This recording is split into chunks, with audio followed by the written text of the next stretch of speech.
Yeah, it's springtime at the shop, eh? Oh, my boy. And there's the other guys are playing, and there's lots of snow, and it's warming up, hey, Charles? Yeah. So, Saturday, March 30th. What's going on? Well, the guy that owns this diff had his own mechanic, and you see this grease nipple here? Yeah. Well, it was sticking up too high, eh? I see that, yeah. And it was, the race was hitting it, so the race wasn't going in far enough. And then this had water in it, so it was rusted and rough. Okay. So I gave him the burr. I told him, run the burr in straight like this all the way around, just to clean it up. Okay. And then put your finger in there and see if you feel anything. Well, I guess he didn't want to bend down and look, so you did one side, not the whole thing? Yeah, and so the seal went in too tight. Eh? Okay. And then,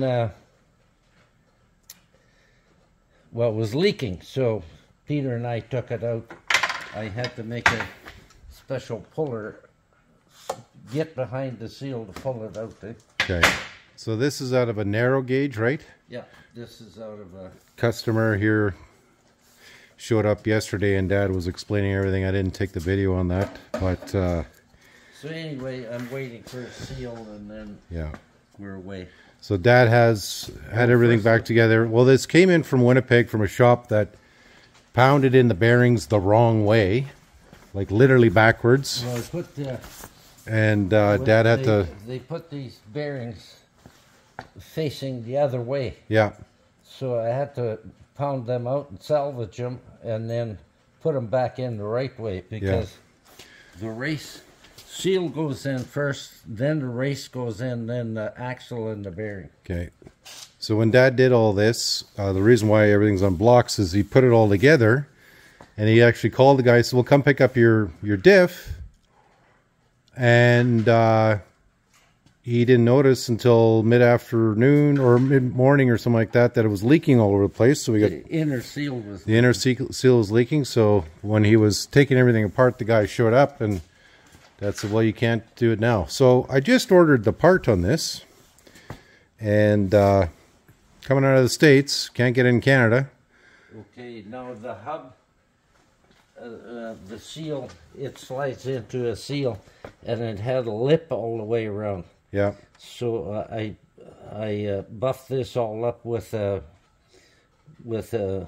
flex grinder. Yeah. So these two are ready, and this is his outer seal. Eh? Okay. Is that going to pop out or? No, I put. It was kind of, the frame was loose, so I used plastic steel. Eh? Okay. So once this dries, that'll have it. But it's a new seal. Okay. And then, I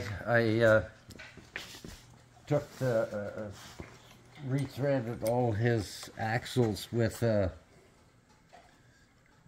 die, eh? Yeah. So the nuts turn easy. Wasn't one of the nuts damaged? Well, one's missing. Oh, okay. And then this U-bolt was broke, eh? Okay. So this is a grade 8 bolt. I cut it off, V'd it out, welded it.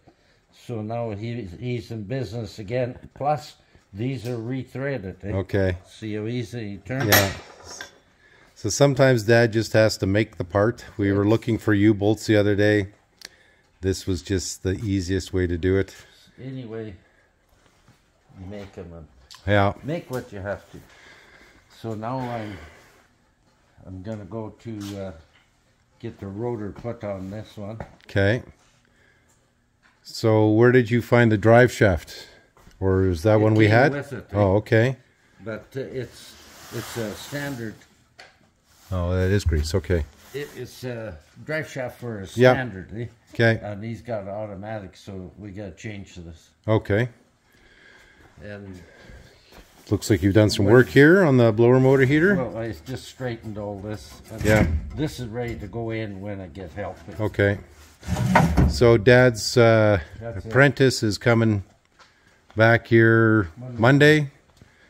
Just a quiet day of working around the shop. And we had a whole pile of snow last night.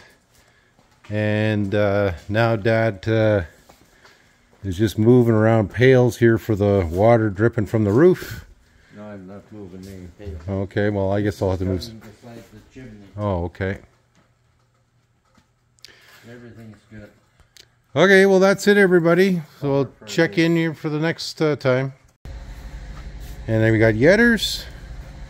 We got Schooner, Daisy, Puckatawagan, Garbage Dog, Mila. And the cat is around here somewhere, probably in his box up here.